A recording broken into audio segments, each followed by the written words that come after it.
So after 30 years of cushion stability, it was time for the Kayano to get a remake, and in the Kayano 30, it gets a complete redesign top to bottom, and now offers stability to an even wider range of people with its new stability system. I've done a handful of runs in the Kayano 30, and I'm ready to give you my first impressions. First, just a quick disclaimer though, that ASICS did send me these shoes for the purpose of review, but all my thoughts and opinion are my own. Anyways, let's go ahead and get into the specs. The stack height is now 40mm in the heel with 30 in the forefoot, giving it a 10mm heel to toe drop. The weight comes in at 10.7 ounces for a men's size 9, and the price is still $160. And I put this in the cushion stability category. Alright, now let's go ahead and talk about these changes in the What's New shoe overview. Starting with the upper, it's probably the most familiar part of the shoe, featuring engineered mesh and a nice amount of padding around the heel and the tongue.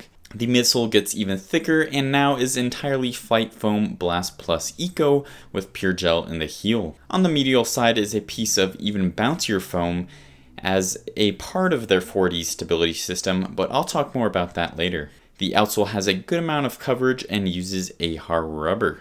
Moving on to the fit, I thought that the ASICS Kayano 20 fit true to size. I got my usual size 12, and I thought the length was perfect, and I didn't have to mess around with the lacing or anything too much. Kind of just grabbed it out of the box and was able to tie it up and go. So overall, no issues with lockdown, no rubbing or anything, so good with that. Alright, now let's talk about the ride and my first impressions of the shoe. So right out of the box, I took it on an 8-mile run on Magnolia Road outside of Boulder, and I thought that the ride was super smooth despite it not having like an aggressive rocker or anything. I do think that this overall wide base platform of the shoe helped, so no matter where you landed, you still were able to feel nice and stable and still transition into a nice toe off. So I thought that the Flight Foam Blast Plus Eco was very cushioned and it was nice and soft, but it's not going to be as soft and bouncy. I think it's like a little bit firmer than what you'd expect out of like the Nimbus 25 or the Nova Blast, something like that. So if you aren't a fan of that kind of squishier feel of the Nimbus, you might like this a little better, but I'll compare that more later. So on this 8-mile run on Magnolia Roads, towards the end of it, the altitude and the hills were starting to get me a little bit, and my form was breaking down, and I was definitely starting to overpronate a bit more, and that's where this new 4D stability system comes in. So the 4D, the 4 dimensions, it's going to offer stability side to side, forward, back, up and down, and then the 4th dimension is time. So on those longer runs, when you're running further, your form starts decreasing, you start needing that extra stability more towards the end of those longer runs.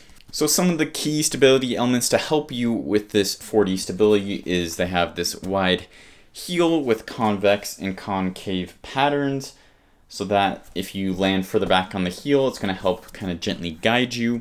It has this bucket seat design where you sit down into the midsole, and it kind of has these, I don't want to call them guide rails necessarily, but your foot's just nice and secure and wrapped down there.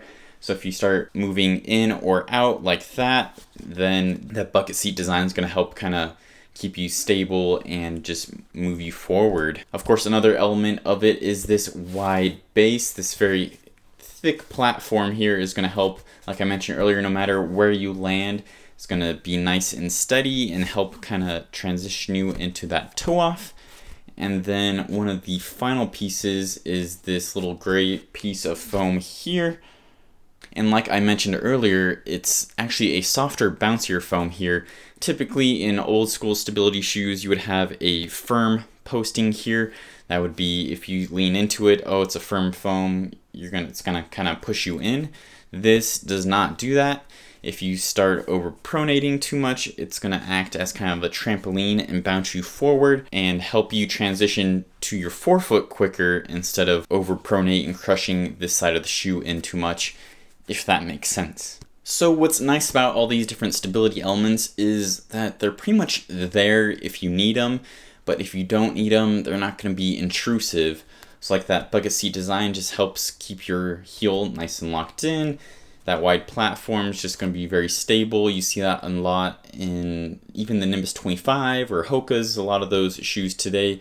So they're not going to be intrusive. And as I mentioned, this wedge of foam is pretty much just there if you need it. It's not going to be pushing you out. So I found that really nice, like towards the beginning of the runs where my form was pretty good. It just felt like a normal neutral shoe to me. And just at the end of those longer runs, I just felt a little bit more supported from the shoe. So over the years, I've run in the traditional models of the Kayano, and I've also tried the Kayano Light.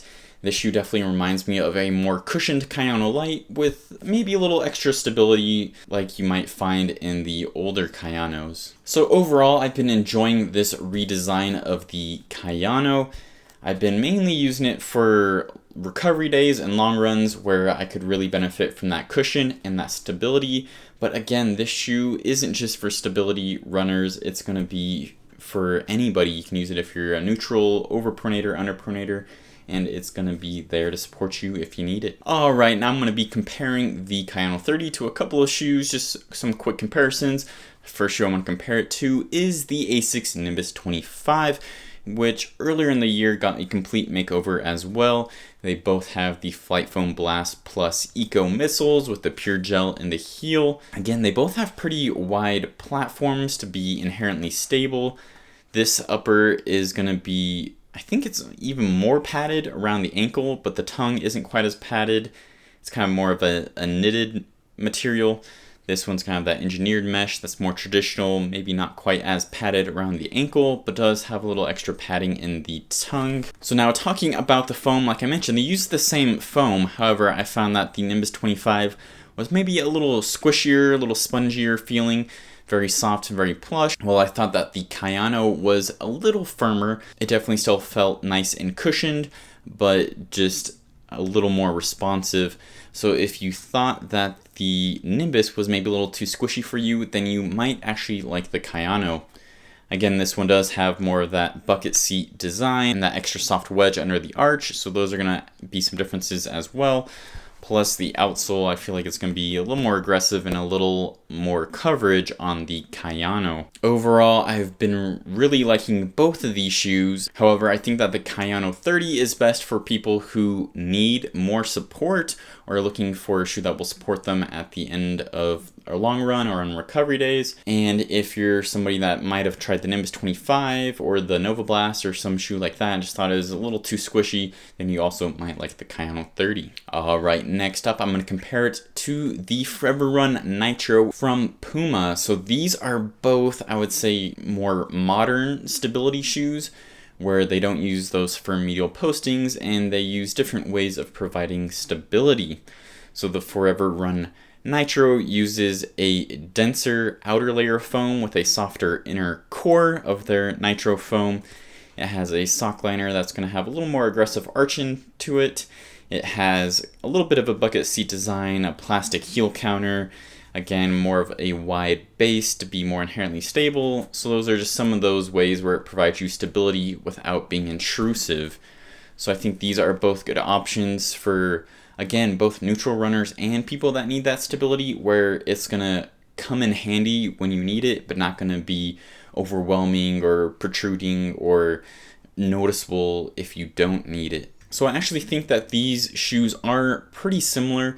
They have pretty similar rides. I think that this one might be a tad softer, but again, both more on that responsive side, not that squishy, spongy feeling. However, if I had to choose one for a long run, I think I'm going to pick up the Kayano 30 just because I like that more padded and comfortable upper. So wrapping everything up here, I think that the Kayano 30, while it is a big drastic change, I think it is a good change and I'm liking it. I think that if you're a lover of the old Kayanos or the Kayano Lights, you're still going to like this shoe. It's still going to provide that premium cushion and still have that support, but it's also going to widen its range to people who are maybe running in the Nimbus or more neutral shoes, want something that's going to have that little extra bit of stability if and when they need it. For me, I've been really enjoying it for my long runs and recovery runs, but I'm going to have to keep putting more miles on it to give you my final verdict in the full review. subscribe so you don't miss that. And I also have kind of a evolution video of the Kayano 30, kind of showing some of the development samples, prototypes, and how we got to where we are today. So again, make sure you're subscribed so you don't miss that. Thanks for watching, and as always, keep on running.